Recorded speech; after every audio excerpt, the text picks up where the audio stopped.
জি ভাই বলেন কি লাগবে?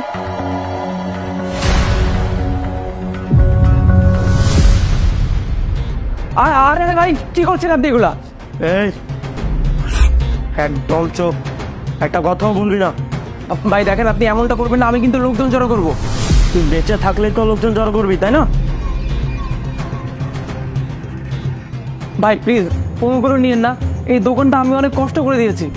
আমিও তো কষ্ট করে কাজ করছি, একদম চুপ থাক তুই। ভাই আমার এই দোকানটা দিয়ে সংসার চলে, প্লিজ আপনি এমনটা করবেন না।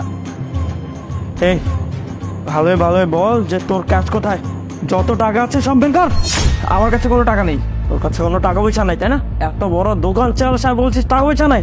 এই এই ছুরি দেখছিস না, একদম এইখান থেকে কেটে দিব, টাকা বের কর বলছি। ভাই আমি তো বললাম আমার কাছে টাকা নেই, আমি টাকা দিতে পারবো না। দিবি না তাই না? ঠিক আছে, তোকে কেমনে মজা দেখাতে হয় আমি খুব ভালো করে জানি। এই বেরো দোকান থেকে, বেরো। ভাই ভাই ওটা নামাল লেগে যাবে। আচ্ছা আচ্ছা বেরোচ্ছি। বেরো।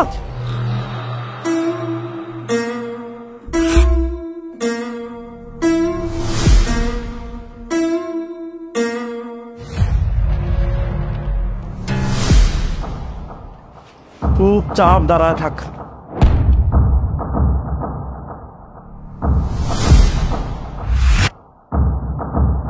ভাই প্লিজ টাকাগুলো নেবেন না।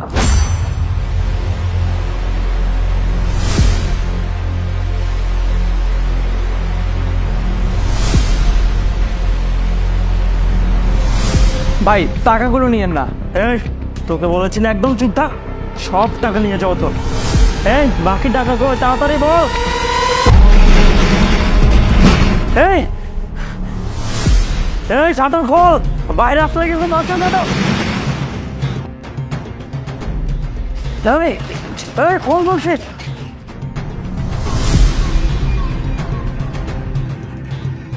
এই বাইরে আসলে কিন্তু তোর মাথা আলাদা করে ফেলবো। খোল বলছি। Hello police station. খোল।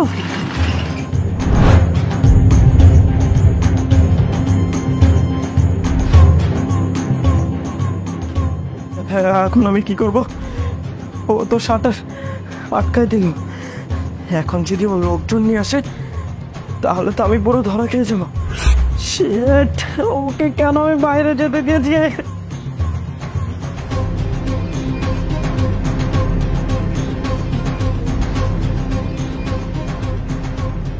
কেউ আছেন?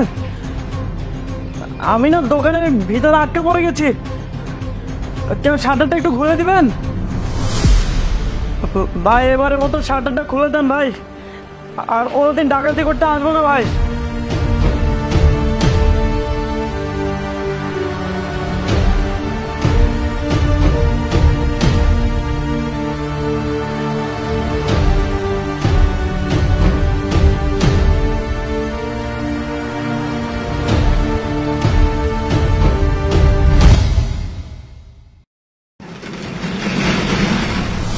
স্যার এই যে সে আসামি। পুলিশ? স্যার ও আমার গলায় চাকু ধরে আমার দোকান থেকে সমস্ত জিনিস চুরি করে নিয়ে যাচ্ছিল স্যার। আমি তো বুদ্ধি করে শাটারটা আটকে দিয়ে আপনাকে ফোন দিয়েছিলাম। এই সত্যি করে বল তুই এই কাজটা কেন করছিলি? স্যার আপনি বিশ্বাস করেন স্যার, স্যার আমি এই পথে জীবন আসতে চাই না স্যার। স্যার মানুষকে ইচ্ছা করে এই পথে আসে বলে? স্যার আমি একজন শিক্ষিত ছেলে, আমার গ্র্যাজুয়েশন কমপ্লিট হয়ে গেছে, আমি জায়গায় জায়গায় ইন্টারভিউ দিয়েছি, সব জায়গায় ইন্টারভিউ দিয়েছি, সবাই বলেছে অভিজ্ঞতা আর টাকা ছাড়া চাকরি হয়। অনেক টাকা ঘুষ লাগে স্যার, মামা খালু ছাড়া চাকরি হয় না। আমার তো অনেক টাকা নাই স্যার, গরিব ঘরে জন্মগ্রহণ করছি, বাবা মারা গেছে সে ছোটবেলায়, মা মানুষের বসে কাজ করে। আমি এত টাকা পাবো কোথায় বলে? আর চাকরি বাবাকে কে দিবে তাহলে? দিন দিন আমার মা অসুস্থ হয়ে যাচ্ছে স্যার, তার একটা বড় ধরনের রোগ ধরা পড়েছে, প্রতিদিন মেডিসিন কিনা লাগে।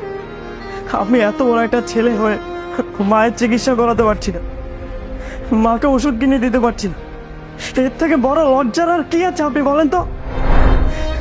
এই জন্য স্যার আমি এই পথে নাম, স্যার আমি এরকম কাজ আর কখনো করবো না স্যার।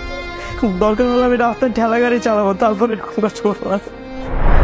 বুঝতে পেরেছি, মানে তুমি যে তোমার ভুলটা স্বীকার করেছো এটাই অনেক, কিন্তু তোমার যদি স্বাবলম্বী হওয়ার এত ইচ্ছা থাকতো তুমি সামান্য একটা চায়ের দোকান দিতে। একটা চায়ের দোকান দিতে কত টাকাই বা খরচ হয় বলো তো? তুমি সেগুলো না করে ডাকাতি কেন করছো? দেখো, এগুলো না তোমার লেম এক্সকিউজ, ঠিক আছে?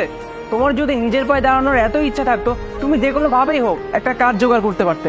তুমি সেগুলো না করে মানুষকে ছুরি দেখিয়ে ডাকাতি করছো। এগুলো অন্যায় ভাই, এগুলো অন্যায়। তুমি যে অন্যায় কাজ করেছো এটার জন্য তোমাকে শাস্তি পেতেই হবে।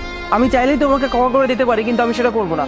কারণ আমি চাই তুমি এটার উপযুক্ত শাস্তি পাও, যাতে সারা জীবন এই শাস্তির কথা তুমি মনে রাখো। স্যার, ওকে নিয়ে যান। এই আসো। আয়